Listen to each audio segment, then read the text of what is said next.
Parshat Miketz. This shir is dedicated to the memory of Racheleah bas Rav Chaim Tzvi.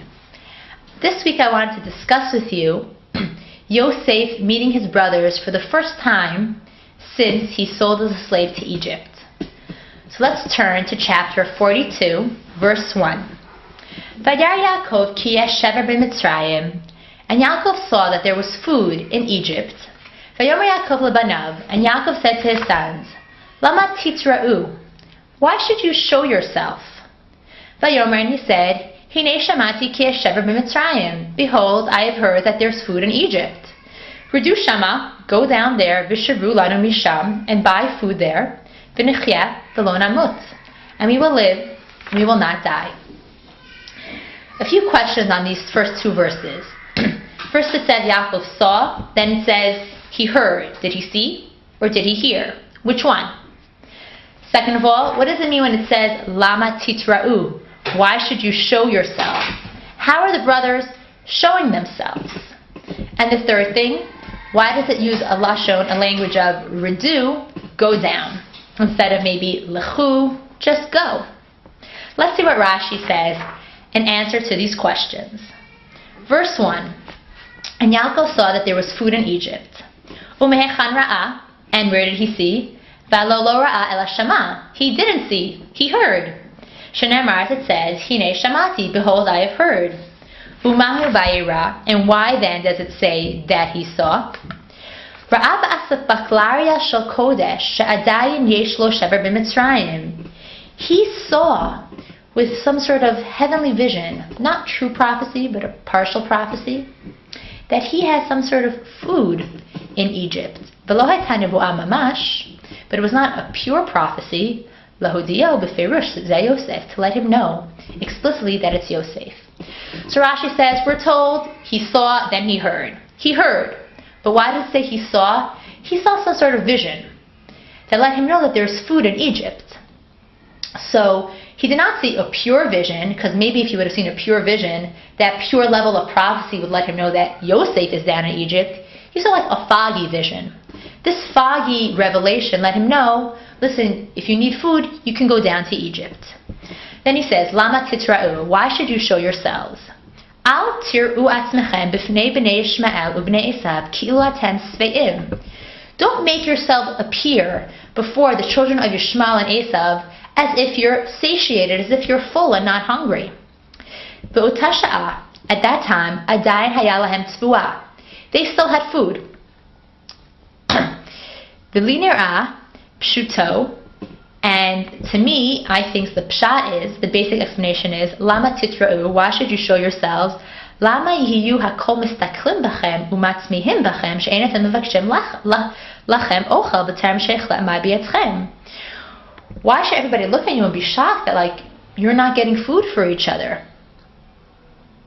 So according to Rashi, when Yaakov says Lama titra'u, he's saying, why are you making yourselves appear like you have food? Maybe everyone else is going to be jealous of you. Maybe they'll attack you for the food. Maybe they're going to take it from you. Therefore, even though they still had food in their house, he's sending the brothers down to get food because he doesn't want to seem different from everyone else. If everyone else is starving, it doesn't look too good if you're not starving, because then maybe they'll come after you. Ramban explains differently. He says, Lama titra'u, why do you make yourselves appear like you have so much food? Yes, we have some food in our house, but we don't have a lot. And if you don't go down soon, we'll starve and we'll die because we have no food left. And other commentators explain that when he said Lama titra'u, he was saying, why are you looking to each other and kind of hoping the other brother is going to go down? Take responsibility and get us food, because otherwise we'll die. But if you get us food, v'nechyeh v'lo namut, we will live and we will not die. Let us continue in verse 3. V'yardu achei Yosef, and the brothers of Yosef went down, 10, l'shbor bar b'Mitzrayim, to buy food in Egypt. Ve'et Benyamin achi Yosef lo shalach Yaakov et achav, and Benyamin, Yosef's brother, Yaakov did not send with his brothers, ki amar, because he said, pen yakrenu ason, lest some sort of tragedy, a disaster, happens to him. Okay, verse 3. And Yosef's brothers went down. Our question here, of course, is why are they described as Yosef's brothers? If Yaakov was sending them, I would think they would be described as Bnei Yaakov, as Yaakov's sons. But that's not what it says here. Let's look at verse 3. Vayardu achei Yosef. And Yosef's brothers went down. V'lo katav Bnei Yaakov. And it doesn't say the sons of Yaakov. Melamed, it teaches us, shehayu mitchartim b'mechirato. They regretted Yosef's sale. V'natznu libam l'hitznahegim o ba'achva. And they decided that they're going to treat him like a brother, treat him nicely. V'liftoso, and to redeem him, b'chol mamon sheyifseku aleihem, with all the money that they have. Why then does it add that there are 10? Is it just to tell us that Binyamin didn't go down? It's extra, because we're told in the next verse Binyamin didn't go down. And we know Yosef obviously is not going down. So there are 10 brothers. Why does it mention that there are 10? Rashi, Ma Talmud Lomar, V'halo k'tiv et Binyamin achi Yosef lo shalach. Why does it tell us this? We're told in the next verse that Binyamin Yosef's brothers not sent down. So we know that there was 10 brothers. Ella, rather, Le'inyan ha'achva hayu chalukim. For this matter of brotherhood that Rashi just spoke about, they were divided. La'asara, to 10, shelo hatavat kulam v'sinat kulam shavelo.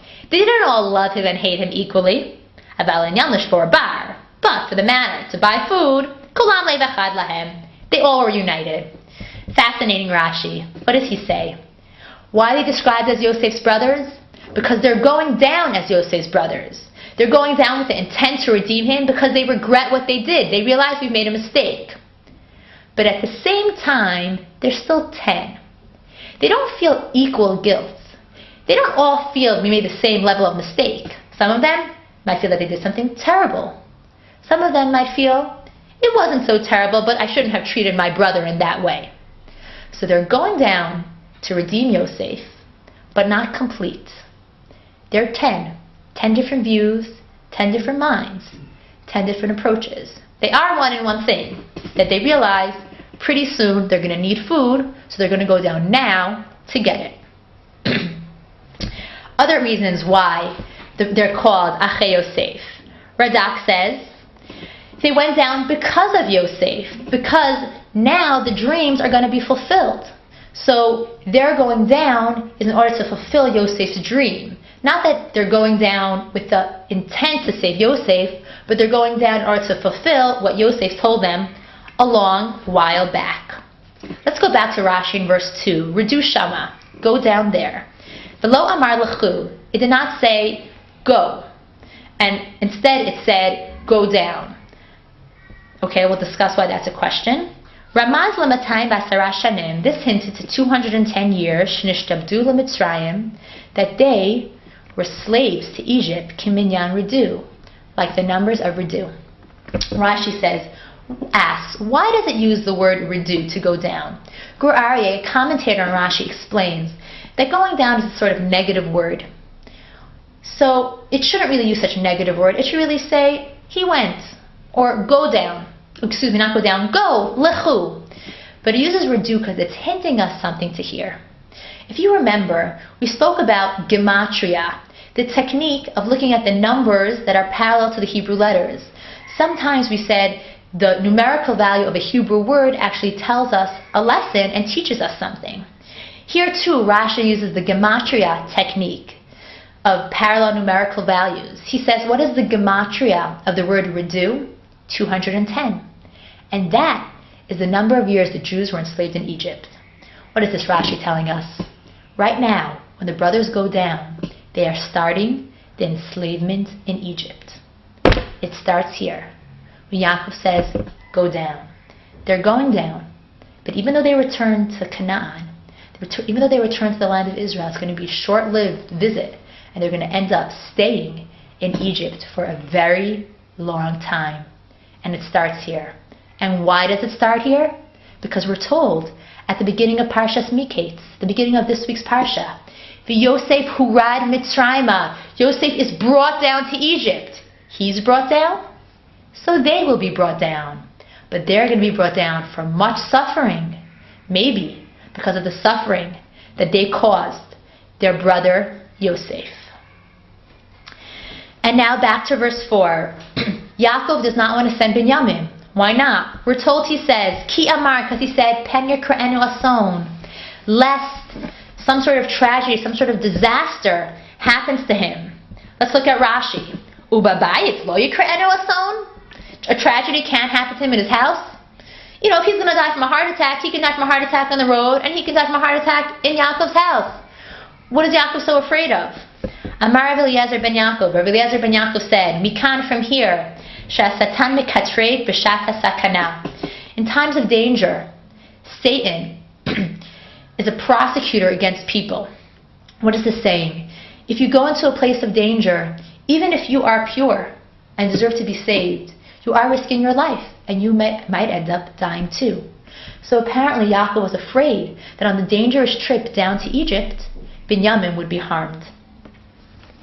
Radak explains further that it wasn't just that he was afraid that Binyamin would be harmed. He was actually afraid that, some sort of robber or a thief would attack them on the road. And therefore he doesn't want his son going on that dangerous path. Yes, it's true, Binyamin can die of a heart attack in Yaakov's house. But on the road, he could die of a heart attack, and he can die from hijackers and people who try to steal their money. So therefore, Yaakov does not want to lose Binyamin. He's lost Yosef already, and he sends 10 sons, but he does not send Binyamin. Verse 5. And the sons of Yaakov came to buy food among those who were coming, because there was a famine in the land of Canaan. Okay, so why does it tell us they came among those who are coming? Isn't that obvious? Let's look at Rashi. B'toch haba'im, among those who are coming. Matzminim atzman shelo yikirum. They hid themselves so that they would not be recognized. Lefi shetziva lahem avihem, because their father commanded them, shelo yitru kulam b'petach echad, that they should not all appear in one opening. Ella, rather, shikanes kol echad b'pitzcho. Rather, each of them should enter the city through a separate entrance, so that the evil eye does not rule over them, because all of them were beautiful, and all of them were great. Rashi says they came among those who came, meaning they didn't come together. They came separately because maybe if people see so many good-looking, strong men, they might start hoping that evil things will happen to them, and they'll pray to God that something bad will happen. So to prevent negative prayers against the brothers, Yaakov said, come in separately, because I don't want people to realize that you are brothers. Sparno explains the opposite of Rashi. He says they came among those who came. They actually came as a group. He said they used to have caravans and groups of people who would go down to Egypt. Remember, we're told right here in the verse that there was a famine in the land of Canaan. But not just in Canaan. Much of the world had a famine, and the only place who had food was Egypt. And there were a lot of starving people on the road. People were hungry. So not everyone could afford to pay the fees that Egypt demanded. So there were gangs of robbers who were attacking people on the road to steal their money or steal their food. In order to protect themselves, they used to travel in groups and caravans. So Sparno says when it says the brothers came among those who were coming, means the brothers came together with others in a caravan because there was a famine, and they wanted to protect themselves to make sure that nobody would steal their money. And Radak explains even more basically that they came along with all the other people who came from Canaan. They didn't separate themselves, say, we're, Israelites, you're just Canaanites. They came with everybody else who was coming to Egypt to buy food. Verse 6. V'Yosef hu hashalit, and Yosef, he is the viceroy, he's the ruler, al haaretz, over the land. Hu hamashpir l'chol am haaretz. He's the person who gives food to all the nations of the land. Vayavo achei Yosef, and the brothers of Yosef came, vayishtachavu lo, and they bowed to him, apayim arza, with their face to the ground. Yosef is the leader, and he's the one who gives food. Isn't that too much? I mean, I can imagine having one person giving out the food, but Yosef is the viceroy. He's running lots of things in Egypt. Why is he so involved with the food? If you remember, it was Yosef's idea that they should save food, so Pharaoh said, I'm going to appoint you to be in charge of the food. But still, how detailed was his involvement? How hands-on was he? Wouldn't you think he'd just be like the big manager on top, the CEO, while he had other managers underneath him taking care of the food? Why does it say that Yosef is the one who's giving the food? So much so that the brothers actually have to come to Yosef to get their food. Okay, so Radak explains that Yosef made everybody come to him first. He would interview them in order to determine how much food do they need, and then he wouldn't actually give them the food, but he would command his servants, the managers, okay, give this family this amount of food, or give the people from this city this amount of food. And why did he do this? Because he wanted to force his brothers to come to him. Remember, there's a famine in the entire in the entire world, not just the land of Israel. So the brothers are going to have to come to get food. So Yosef set up a system which would force his brothers to appear in front of him, because he was trying to force a meeting. And we'll discuss why in a moment. Sparno explains, not that this was done specifically because Yosef's trying to get the brothers to come before him. Sparno says, remember, there's a famine, there's a lot of hungry, poor people around, and there's a limited amount of food. Yes, we're told Egypt has as much food as the sands of the sea. But still, there's a lot of hungry people, and the famine's supposed to last for 7 years. So Yosef actually would interview every person to make sure that the money was going where it was going, and again, people were getting what's appropriate.